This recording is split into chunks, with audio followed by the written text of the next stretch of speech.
Olá a todos, bem-vindos a mais um episódio do Está Tudo Bem Só Que Não, aqui na CFM. Hoje vou começar por outro lado.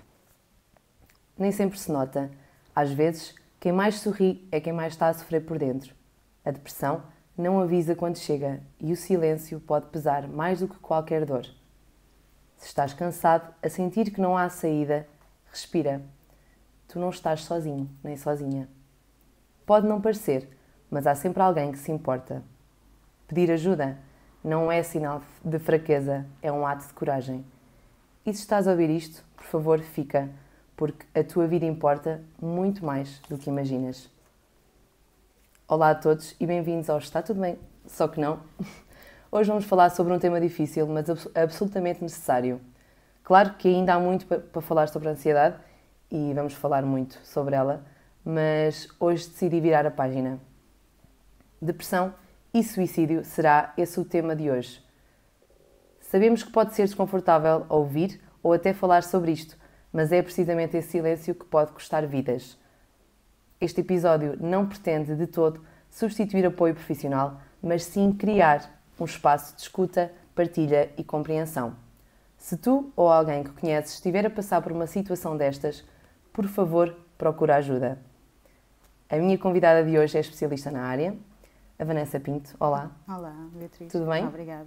Bem, obrigada pelo convite. É um gosto de estar aqui, principalmente a falar deste tema que me é tão querido e do qual, pronto, faz grande parte da minha intervenção profissional.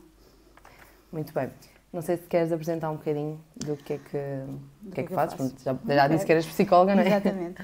Então, sou a Vanessa Pinto, sou psicóloga, especialista em Psicologia Clínica e da Saúde, Suicídio e Comportamentos Autolesivos e também, mais recentemente, supervisora de psicólogos, também pela Ordem dos Psicólogos Portugueses. Depois, a nível de intervenção, neste momento é totalmente na prática privada e lá está, a minha área de eleição sempre foi aqui a depressão desde o início e depois esta especialização em suicídio, porque está muito interligado e como eu costumo falar com colegas e em todos os sítios onde vou, nós não conseguimos filtrar, portanto, podemos receber uma pessoa em consulta e aquela pessoa estar a passar por um momento mais difícil e ter este tipo de pensamentos que podem bater à porta de qualquer um, nunca é só na porta do outro. Não sei se isto faz sentido.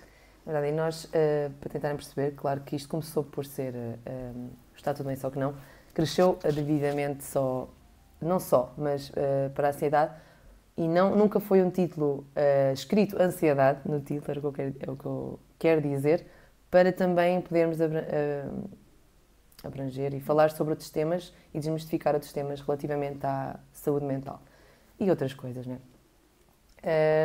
Então vou-te fazer algumas perguntas. Sim, à vontade. É possível estar a viver uma depressão e não saber? Completamente. Na maior parte dos casos as pessoas não sabem. Não sabem, não é desconhecimento, muitas das vezes são precisos sintomas e com uma duração, frequência e intensidade específicas, okay? Para critérios de diagnóstico. E depois, muitas das vezes, o que é que acontece? A pessoa tem tudo bem na vida dela. Tem a família perfeita, o relacionamento perfeito, o trabalho perfeito e não consegue sequer compreender o que é que está a sentir. Okay? Por isso é que a frase mais utilizada também é: a depressão não é sobre o que se tem, porque a pessoa foca o que é que te falta. Não é? Muito isto, estás deprimida, tens depressão, porquê? O que é que te falta? Exato. Tens tudo, posso ter tudo, mas a forma como eu me sinto pode ser diferente. Okay? Pode ser um acumular de situações, pode ser um evento muito específico, como pode efetivamente ser aqui uma alteração a nível das nossas estruturas do sistema nervoso. Não é? Portanto, muitas das vezes a pessoa não sabe que aquilo está a acontecer. Se calhar aqui na questão ansiosa, e dizer isto que a ansiedade e a depressão nós costumamos utilizar na gíria, não é? Que são são perturbações primas, não é? Porque são ambas perturbações do humor, mas elas podem acontecer em simultâneo, podem acontecer separadas, ou uma pode trazer a comorbilidade da outra. Eu posso ter muita ansiedade e, como não consigo lidar com estes meus sintomas, então acabar por ficar deprimida por isso estar a acontecer. Pensava que era completamente o oposto e quem tem ansiedade tem ansiedade, quem tem depressão tem depressão. Não, muitas das vezes elas podem ocorrer em simultâneo, há essa questão, mas depois uma pode influenciar o aparecimento da outra. Pessoas que têm muita ansiedade ao longo da vida e que depois têm consequências a nível da funcionalidade do dia-a-dia, podem efetivamente vir a deprimir, ou seja, isolarem-se por causa de comentários, por exemplo, sentirem-se profundamente tristes, não é? Incompreendidos, gerarem aqui os sintomas de base da questão depressiva, que são sentimentos de inutilidade, fracasso. Ou não ir trabalhar também. Exatamente. Uma visão muito negativa de si, daquilo que os outros pensam e do outro, e acima de tudo uma questão muito de desesperança. Desesperança no futuro. Sim. Não é? É aquilo que está efetivamente mais vincado para a questão depressiva, que aí sim difere muito depois da questão ansiosa. Então, e o que é de facto a depressão? Olha, a depressão é um estado, neste caso com perturbação, um estado de tristeza profunda, de dor emocional, que tem aqui sintomas específicos e que tem que estar a acontecer. Pelo menos os sintomas têm que persistir, nomeadamente esta tristeza profunda, por mais de 2 semanas consecutivas, que têm que ser efetivamente, mesmo a nível da linguagem não verbal, identificado aqui alguns outros sintomas presentes, mas que efetivamente faz a pessoa não ver sentido nela própria, não conseguir realizar nem dar resposta a necessidades básicas, os cuidados de higiene, por exemplo. Quando não se manifesta dessa forma, pode-se manifestar a nível mais cognitivo, que é estar completamente a interiorizar sentimentos de culpa, sou culpado de tudo, tudo corre mal, não consigo fazer nada, não consigo concretizar, fracasso. E é neste estado e neste tipo de modos que a pessoa depressiva depois está. Normalmente, o que é que acontece com estas pessoas? Respondem sempre, está tudo bem. Só que não. Exatamente, exatamente. E os é sintomas, a principal resposta. E os sintomas, desculpa, os sintomas que naturalmente acontecem quando, passa-se aqui alguma coisa de estranho, que tipo de sintomas é que existe? Olha, normalmente, e aquele que mais nos soa logo a alarme, é quando a pessoa deixa de fazer alguma atividade que ela antes gostava de fazer. Ou seja, eu gostava de ir ao ginásio, não vou há 6 meses. Não tenho motivação, não me apetece. Okay? Todas aquelas atividades que eu deixo de fazer porque já não me dão prazer, okay? Isto é logo um dos sintomas que é um dos mais frequentes. Pois é o facto da pessoa se sentir muito triste. Okay? Mas muitas das vezes tu tens depressão e não tens só a tristeza. Então nós temos que focar em outras questões, nomeadamente a irritabilidade e a reatividade. Quando eu estou reativa com tudo, quando quase que eu disparo com toda a gente que vive comigo. Sim. Faz sentido? Isso também pode ser porque podemos ter depois aqui um estado depressivo mais irritável ou um estado depressivo mais triste na questão da tristeza profunda. Depois podemos associar a estados depressivos graves a ideação suicida, pensamentos sobre morte, o facto de ficarmos a pensar muito sobre isto. Normalmente até aparece de forma subliminar algumas frases como só queria dormir uma semana. Isso parece uma coisa simples, mas não é. Dita no contexto de consulta ou às vezes verbalizada, a pessoa pode não estar só a dizer isso. Ou outra expressão também que quem nada faz pensar sobre isto é eu queria ser como um urso, queria hibernar, não é? E não sentir nada, não estar aqui a observar nada. Ou a mais conhecida, se calhar, só me apetecia desaparecer, não é? Ou seja, sim, essa usa-se, ouve-se muito, sim. Tudo isto já é aqui não é logo um risco, mas é algo que nós precisamos de perceber, o que é que isso significa. Porque há muitas pessoas que podem dizer, estou só muito cansada, não é? Que também pode ser outro sintoma, o cansaço ou uma fadiga extrema, não é? O sentir-te mais lentificado nas tuas tarefas, mesmo nas próprias tarefas domésticas. O fazeres tudo, parece que é tudo um esforço, estares em constante esforço. Esse é outro sintoma que também pode estar muito presente. Depois temos os relacionados com o sono, que pode ser através das insónias, a pessoa não conseguir dormir ou ter várias interrupções e ficar num estado de muito desgaste, ou então as hipersónias, que é o oposto, é quando a pessoa dorme 16 horas e mesmo assim a pessoa acorda cansada, completamente fatigada, e aquela hipersónia acaba por funcionar como um mecanismo de defesa, ou seja, a pessoa, enquanto está a dormir, a pessoa não está a sentir. E é isto que ela também, mesmo que seja inconsciente, é isto que nesse caso o corpo dela e o cérebro lhe dizem que precisas de fazer. E a depressão pode afetar qualquer pessoa ou existe mais Todos estamos grupos sujeitos. mais vulneráveis? Sim. estamos todos sujeitos a ter depressão. A depressão não bate Certo. só na porta do vizinho, não escolhe Tal e qual como a ansiedade. Exatamente, não escolhe estatuto social, etnia, nada. Efetivamente, o que é que acontece? Há aqui algumas questões de maior predisposição, ou seja, já se fala aqui na predisposição genética, ok? Mas mais do que a predisposição genética, nós temos também pessoas que, se tiverem, imagina, nas figuras de vinculação, alguém com depressão, como nós aprendemos por modelagem, possivelmente nós depois podemos replicar este tipo de comportamentos, ok? E isso também acontece. Normalmente, dos casos que eu acompanho nesse sentido, a pessoa vai experienciando alguns sintomas depressivos, mas na sua maioria tem ansiedade e não depressão, ok? Mas tem muitos comportamentos apreendidos daquilo que foi vendo. O meter-se na cama, ficar tudo escuro, não querer falar com ninguém, muito mais por modelagem do que propriamente sintomas seus. Depois, obviamente que, dependendo do contexto onde estão inseridos, as dificuldades de ajustamento, por exemplo, nós temos as perturbações de ajustamento que em muitos contextos de saúde são chamadas de depressão de reação, ou seja, são depressões mais ligeiras e que passam de uma forma mais rápida, mas que têm a ver com dificuldades de adaptação, por exemplo. Portanto, todos nós, ao longo da vida, podemos sofrer uma mudança e, a partir daí, experienciar alguma sintomatologia depressiva. Mas, a nível de vulnerabilidade, temos a questão genética, o facto de termos familiares, então, que possam ter esta perturbação, e depois é imprevisível, assim como qualquer outro tipo de doença, pode simplesmente só acontecer. Isso é engraçado, sem graça nenhuma, não é?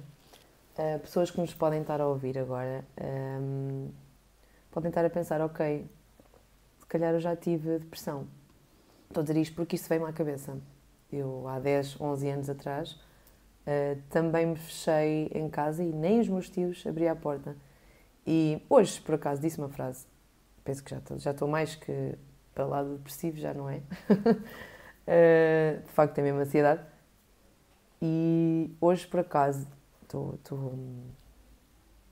como tenho outros trabalhos, hoje disse uma frase muito interessante a uma colega minha, que foi: só me apetece fechar os olhos hoje.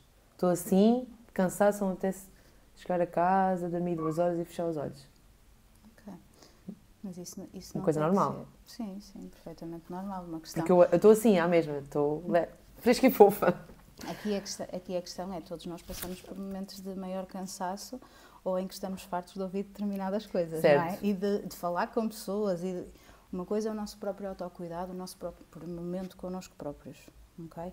Outra coisa é um isolamento que tem a ver com nós não termos sentido na nossa vida, nós não vermos sentido na nossa vida e nas nossas relações com os outros e, principalmente, na maior parte dos casos, nós nem sequer termos um propósito ou um objetivo de vida, um plano de vida. Eu tipo, vou-me levantar para quê? Vou acordar para quê? Vai ser tudo igual. Pois. Nada vai mudar. Qualquer coisa que eu faça, nada vai melhorar. É muito nesse sentido. Então, e como é que se pode ajudar alguém quando está com depressão? Não profissionais de saúde, sim, mas alguém de fora. Primeiro é esta questão do conhecimento e da identificação, ou seja, estarmos todos minimamente informados sobre o que é a depressão, o que são estas questões de saúde mental, deixarmos um bocadinho de lado esta questão dos estigmas, não é? Aquela pessoa não escolheu estar assim, ninguém escolhe estar assim, mas é mais estar presente, às vezes estar presente no silêncio, isso pode custar muito também para as pessoas que são próximas.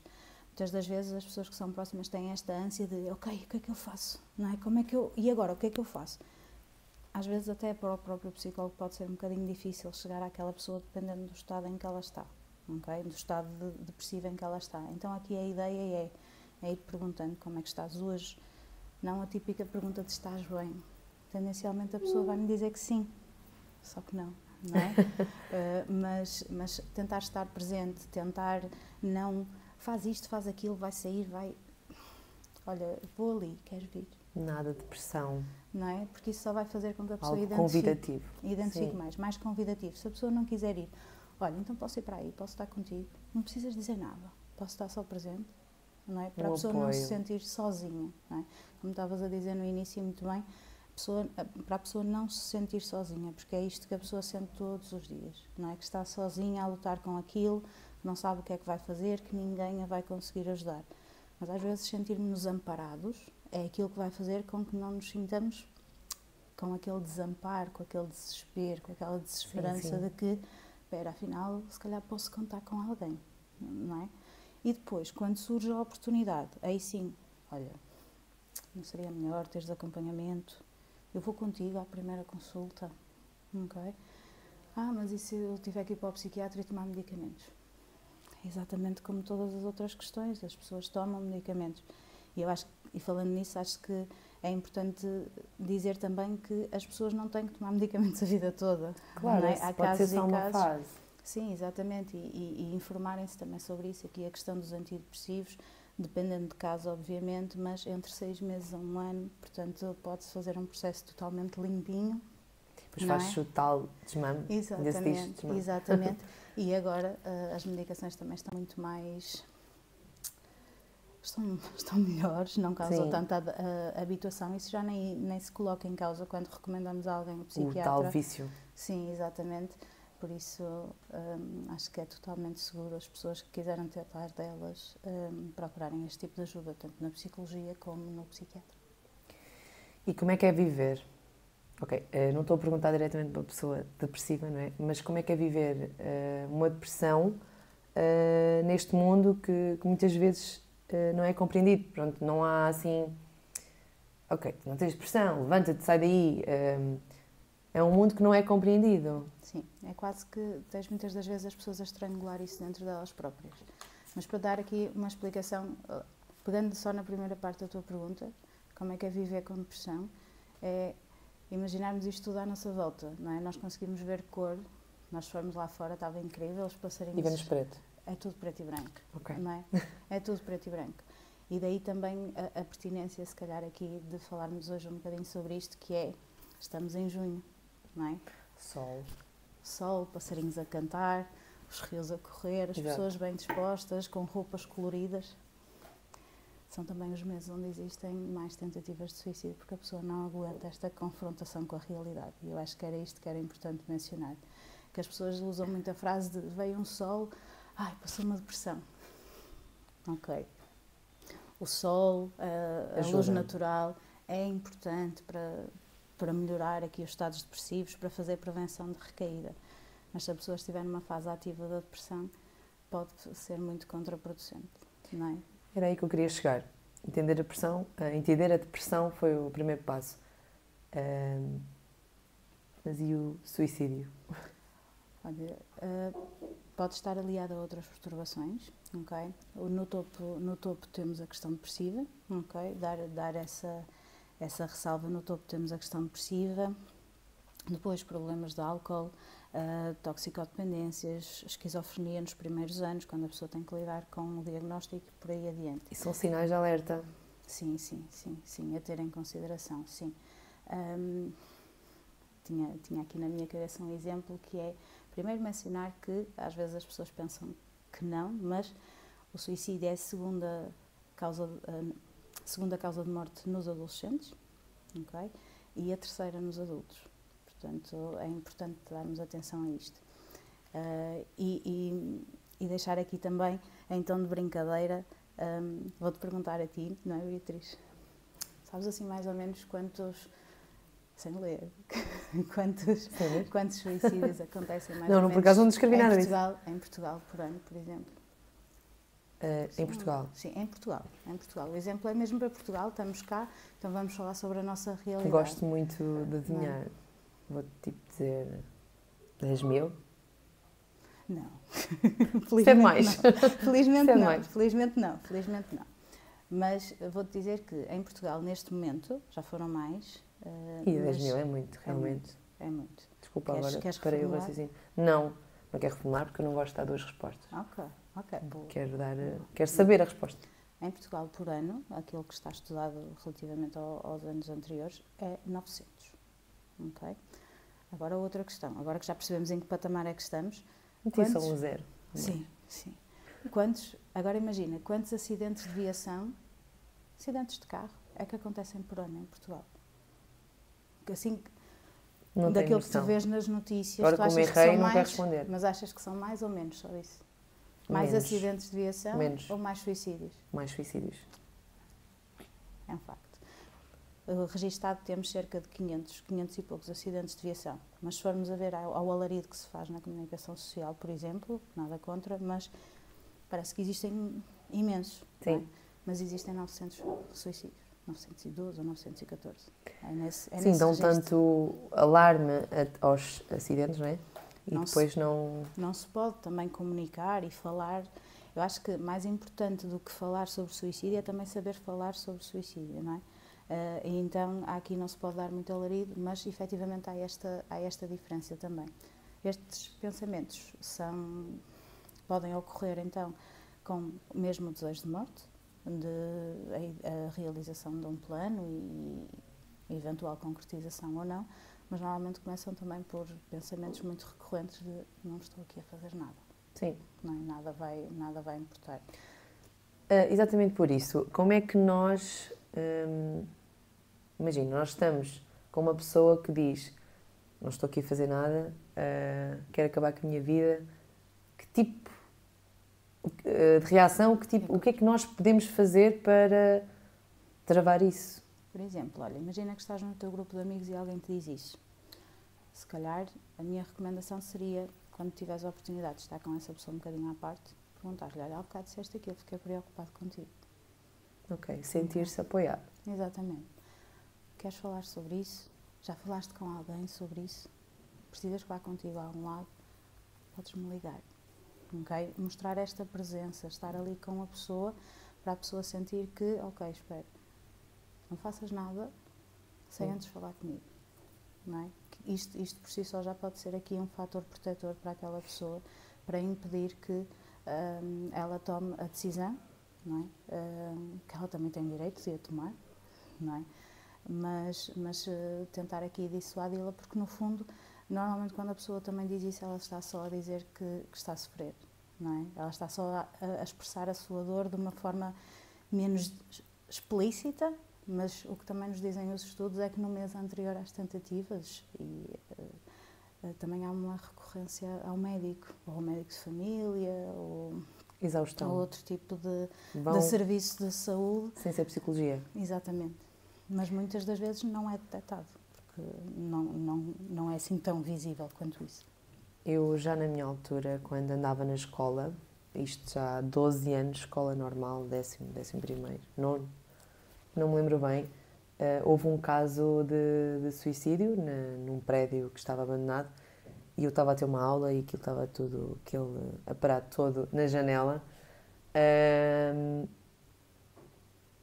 E minha pergunta é, aquilo foi um escândalo, que eu era pequena. O que é que se faz nessas situações também, não é? É isso, o que é que se faz e não só. Há sim mesmo muitos casos com idades de 12, 14, 15, 16. Olha, e porquê? Ok.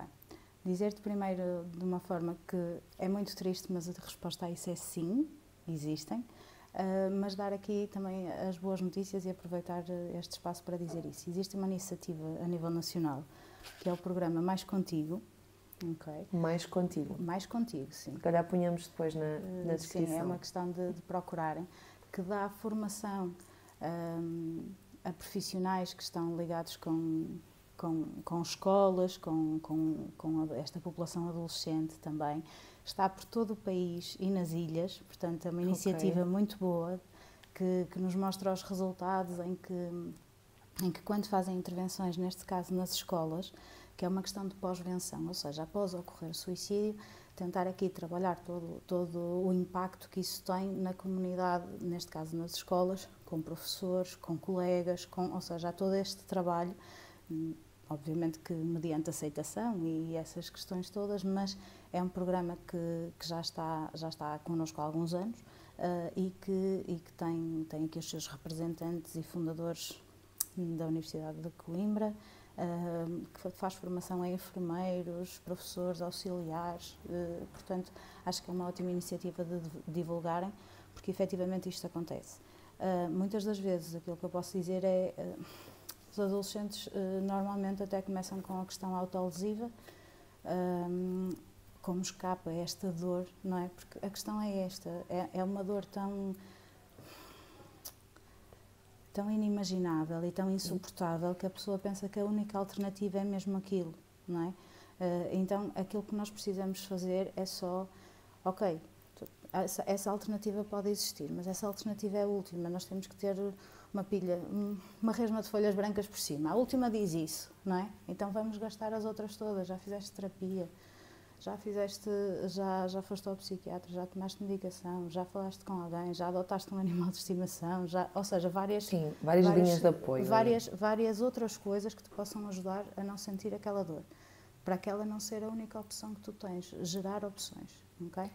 Nos adolescentes começa normalmente pelos comportamentos autolesivos, que pode ser um ato que eu pratico sozinho, ou melhor, normalmente é sozinho, mas que pode ser eu em casa tentei, ou que pode ser apresentado por colegas dentro do grupo de pares que já o façam. E então, sério? Sim, depois há esta questão de contágio, que é esta Estou aqui. preocupada, tenho uma filha, não é? Estou preocupadíssima. Mas mais nesse sentido, lá está, são várias questões que precisamos ter aqui alguma atenção, porque às vezes temos adolescentes que só o fazem porque alguém lhes disse, a melhor amiga disse que também fazia e está tudo bem, mas efetivamente é um risco e depois pode dar num desfecho mais fatal e nós não queremos isso. Agora nós temos muitas coisas, agora acho que já foi banido do YouTube algumas coisas, mas tínhamos algumas brincadeiras estúpidas, que é mesmo assim, de pôr uma colher de canela na boca, sim. cortar não sei o quê, não sei que sítio da pele. E as crianças, na altura, viram, até foi quando nasceu a rede de TikTok. Exatamente, até houve aquela polémica com, ver se não digo mais asneira, mas o baleia azul, branca, já não sei. Baleia, pois. Era uma temática relacionada também com estas questões que e que incitava aqui às questões mais suicidas e autolesivas. E lá está, é por isso que existe o controle parental, também aqui na questão das redes sociais, não é? Mas o importante mesmo é estarmos o mais informados possíveis e monitorizarmos se está a acontecer alguma coisa. No caso dos adolescentes, das pessoas à nossa volta. Às vezes basta sorrir para elas e dizer bom dia, pode fazer a diferença. Ou dizer isto só. Sim. Parte de cima. Ou então, se não está tudo bem, vai ficar. Exato. Ainda não está, mas há a probabilidade de ficar. Mas diz-me uma coisa, aqui mais para aprofundar um bocadinho da parte dos adolescentes e das crianças, é de facto às vezes também um bocadinho de... sentem solidão, mas será que isso também acontece em casa? Porque na altura falou-se muito, e não quero deduzir nada em erro, por favor. Na altura dessa tal rapariga, falou-se muito dos pais e que ela se sentia sozinha, tanto que cortou também várias partes do corpo, com um X-ato na altura, e muito antes dela se suicidar, e pronto, também para tentarem perceber, será também falta de apoio em casa ou... Muitas das vezes... amigos... Exatamente. Muitas das vezes tem a ver com o facto da forma como nós nos vemos e como nos sentimos connosco próprios. Autoestima. Exatamente. Aqui mais uma questão da autoestima. E muitas das vezes os pais destas crianças não sabem.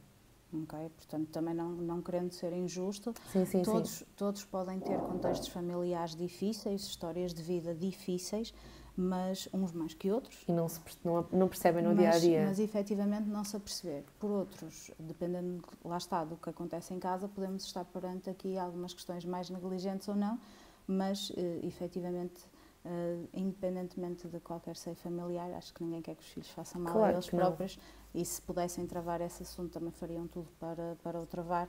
Acho que é uma questão de, neste momento, os jovens também terem, apesar de todo o conhecimento, terem pouca capacidade de regulação emocional, que é isso que leva depois a este lado mais impulsivo, mais de querer tudo no imediato ou de não conseguir tolerar determinada intensidade das suas próprias emoções. Daí que seja sempre importante haver aqui workshops de regulação emocional, de inteligência emocional, as pessoas começarem a tentar perceber, ok, como é que eu me posso sentir bem em determinado contexto, quem é que eu sou, não é? E quanto mais cedo isso começar, ou então também recorrerem aqui ao psicólogo da escola e simplesmente dizerem, está a acontecer isto. Okay. Então vamos tentar resolver. Ok. Tenho aqui outra pergunta.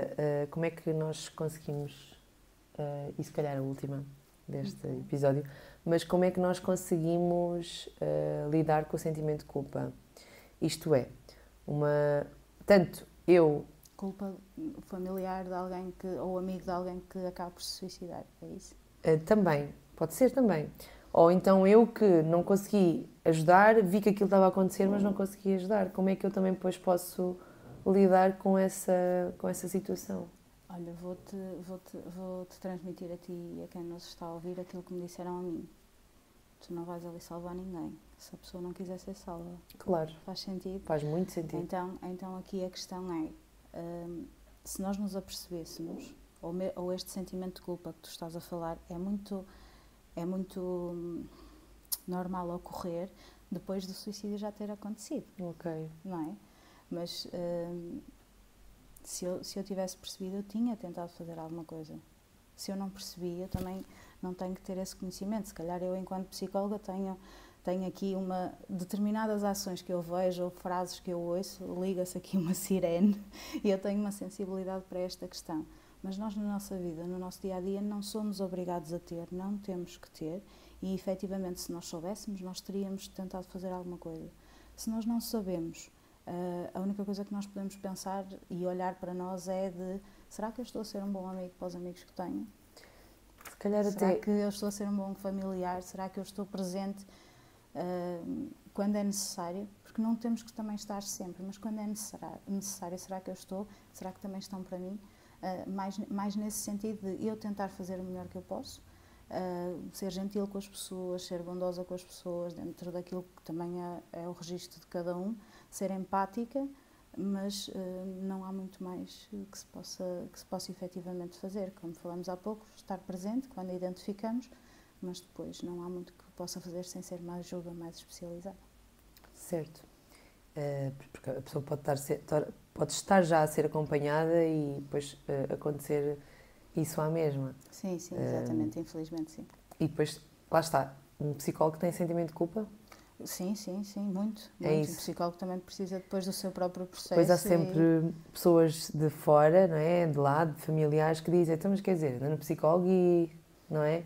Podem dizer, é um facto, tem essa como... legitimidade, mas também dizer-te que isso é perfeitamente normativo, normal, porque a pessoa vai estar a tentar atribuir a culpa a alguma... Não quer dizer que seja dela própria, mas vai estar a tentar também lidar com a dor que tem, não é? Mesma coisa com um atropelamento ou um acidente de um autocarro, que a pessoa que está a conduzir é que teve a culpa. Exatamente. É um bocadinho por aí. É a forma de lidarmos com as nossas dores.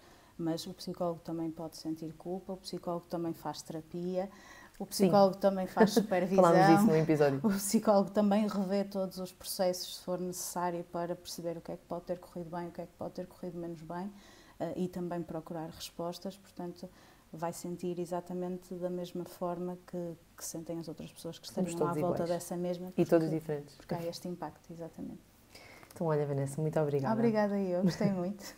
Ainda bem, eu também gostei. Espero que ajude alguém desse lado mesmo. E que fiquemos todos a perceber um bocadinho mais sobre isto, e qualquer dúvida que tenham estejam à vontade. Eu não sei se queres acrescentar mais alguma coisa para além disso. Não, só que efetivamente às vezes faz a diferença passarmos pelas pessoas, sorrirmos para as pessoas. Eu sei que andamos todos a correr, mas isso faz a diferença na vida das pessoas. Por isso vamos só ser bons uns com os outros. Acho que há espaço para todos e podemos conviver todos. Isso é um ponto muito importante. Quando as pessoas estão cansadas, não é? E respondem mal, a gente do lado de lá nunca sabe, não é? Exatamente. Temos de ter sempre um bocadinho de... Às vezes não sabemos o que é que está a acontecer com aquela pessoa. Isso. O teu colega pode vir trabalhar mal disposto, não sabes o que é que aconteceu. Não tem obrigatoriamente que ser contigo. Exatamente. Obrigada. Obrigada eu, Beatriz. Obrigada. Muito obrigada. E se queres continuar a acompanhar o nosso podcast da CFM, está tudo bem, só que não, em vídeo no canal do YouTube e às 22 horas todas as quintas-feiras. Sei que hoje foi um tema mais delicado. Todos são, tanto a ansiedade como a depressão, mas a depressão traz tristeza. E se tu, que estás a ouvir isto, precisas de ajuda, não estás sozinho, como eu disse quando começou o podcast. Obrigada, até breve.